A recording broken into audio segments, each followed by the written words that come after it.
Hello friends, मैं मुस्कान खान आज आपको डिस्कस करने वाली हूँ एक नावल के बारे में जिसका नाम है थिंक एंड ग्रो रिच। यह नावल इंसान को अमीर कैसे बना सकती है और सफलतापूर्वक इंसान कैसे बन सकते हैं। तो आज इस नावल में आज मैं इस वीडियो में इस बारे में डिस्कशन करूँगी कि थिंक एंड ग्रो रिच की समरी क्या कहती है।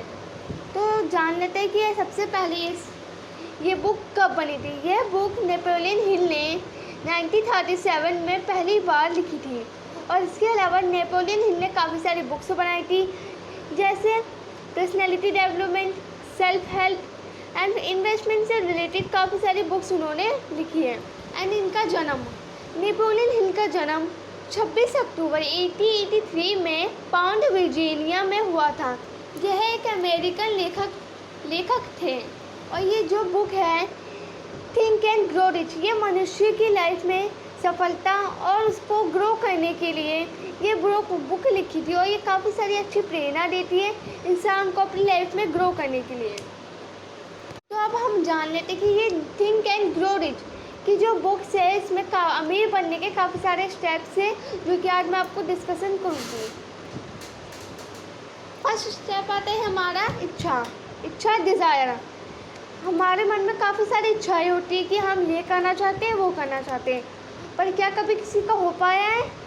बहुत लोगों को हो जाता है। जब वो इच्छा मजबूत व सच्चे मन से होती है वो इच्छा सक्सेसफुल बन जाती है। सेकंड स्टेप आती है हमारे आस्था, फैक्ट।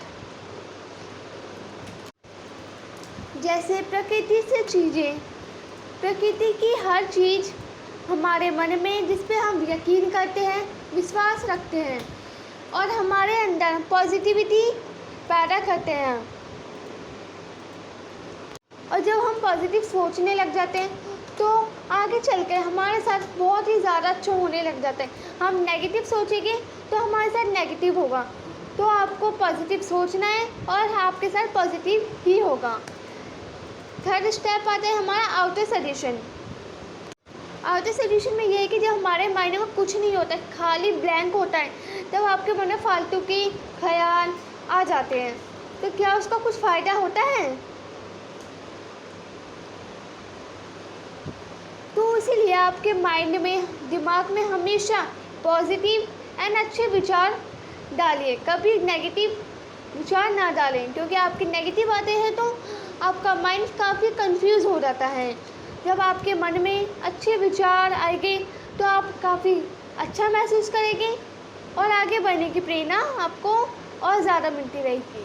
और साथ में इसमें ये भी आता है कि यदि आप कुछ सीखना चाहते हैं, खुद के लिए खुद से कुछ सीखना चाहते हैं, तो अपने माइंड में पॉजिटिविटी लाएं एंड इसकी हर एक अच्छी चीज़ों को जानें, बुक्स पढ़ें और हर चीज़ की प्रैक्टिस करते रहें। और फोर्थ स्टेप आता है हमारा स्पेशलाइज नॉलेज। फोर्थ स्टेप आता है हमारा स्पेशलाइज नॉलेज। इसमें फोर्ड के संस्थापक हेनरी फोर्ड के पास कोई स्पेशल एजुकेशन नहीं थी, केवल वह एक ऑटोमोबाइल की अच्छी नॉलेज रखते थे। फोर्ड का यह भी मानना था कि आपके सारे विचार, आपकी जो नॉलेज होती है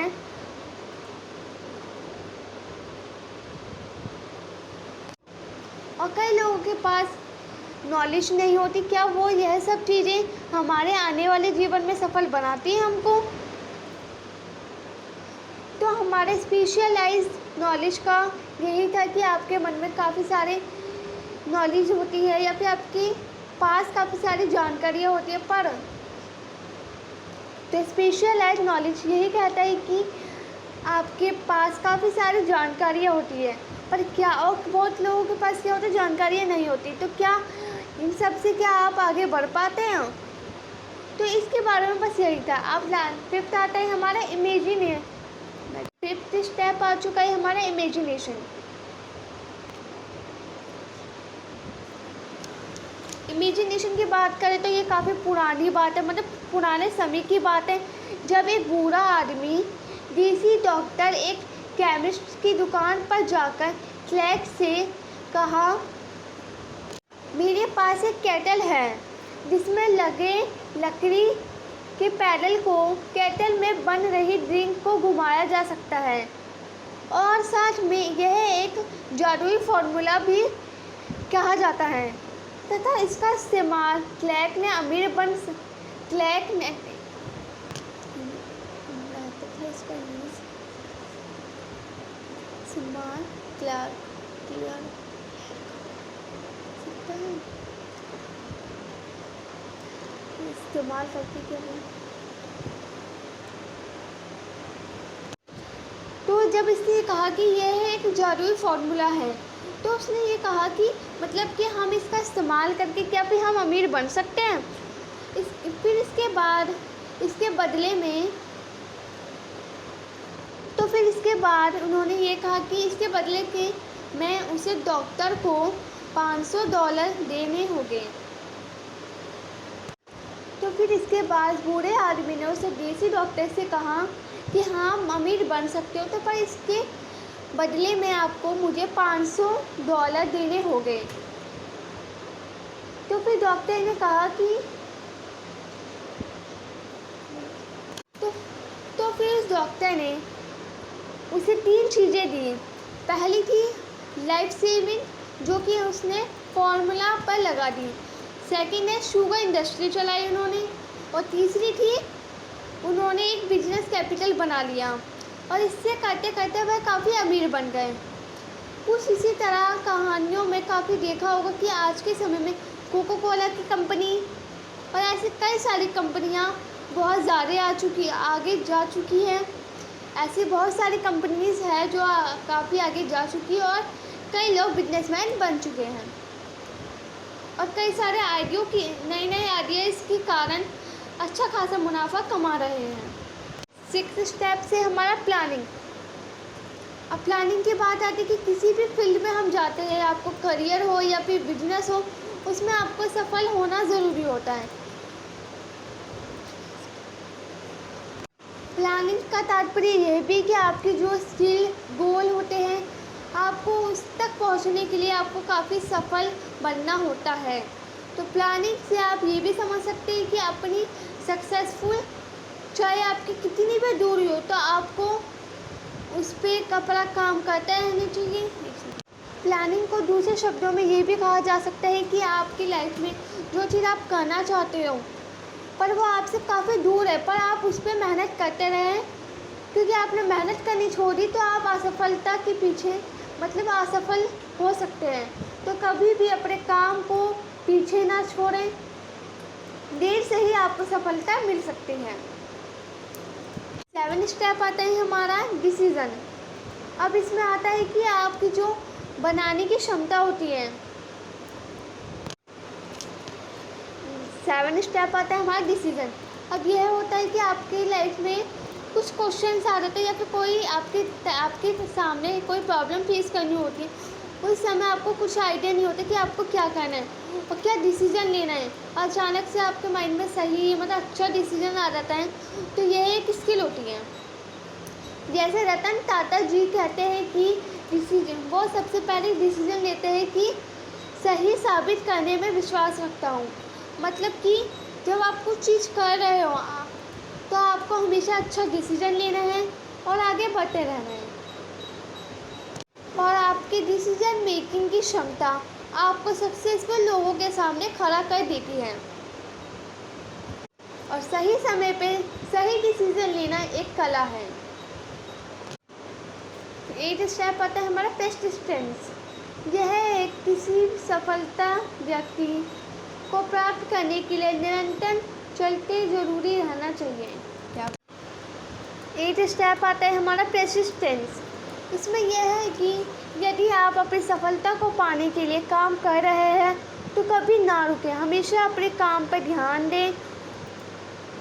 कई लोग होते हैं आपकी सफलता से आपके काम से जलने लग जाते हैं, तो उनकी बातों को अनदेखा करके केवल अपने काम और अपनी सक्सेसफुल पे ध्यान दें।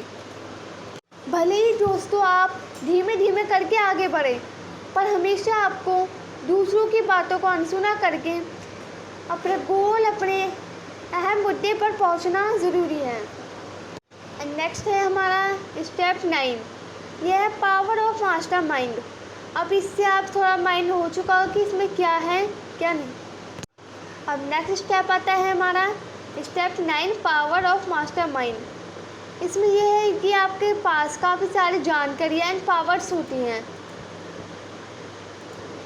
पर आप क्या अकेले इन जानकारियों के दम पर आप सफल बन पाते हैं? मास्टरमाइंड कई लोगों के पास ऐसा ग्रुप होता है जिसके द्वारा आप अपनी जानकारियों को बढ़ा सकते हैं। मास्टरमाइंड ग्रुप से जुड़कर हमें इकोनॉमिक्स एडवांटेज भी मिलती हैं। तो बहुत सारी दिमाग में ताकतें मिलकर एक पावर नॉलेज बनाती हैं।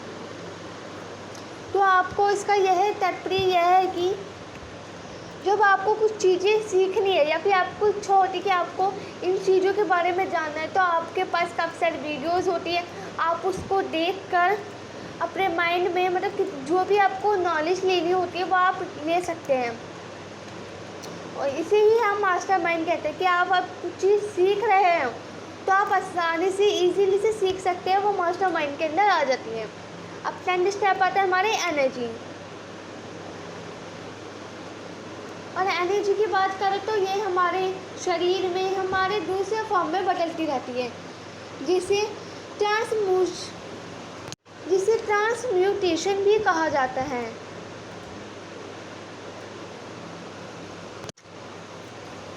आज के समय से लेकर पहले के समय तक ऐसे कई सारे काम होते हैं जिसमें हमें एनर्जी की आवश्यकता पड़ जाती है और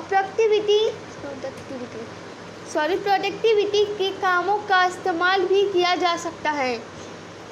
तो एनर्जी हमारे जीवन में बहुत ज़्यादा ज़रूरी है। कभी भी अपने माइंड को खुद को थका हुआ फील ना कराएं। आपको हमेशा ही अपने काम से हमेशा स्वस्थ रहना है। 11th स्टेप आता है हमारा सबकॉन्शियस माइंड। इसमें आता है कि जब आपका माइंड होता है काबू नहीं रहता, मतलब कि आपके माइंड में चल कुछ हो रहा होता है कि अचानक से आपका माइंड चेंज हो जाता है। पर ये किस कारण होता है? कि हमारी इच्छाओं के कारण या भावनाओं में, या फिर जब हमारी भावनाएं हमारी फीलिंग्स कंट्रोल में नहीं होती, इस कारण होता है।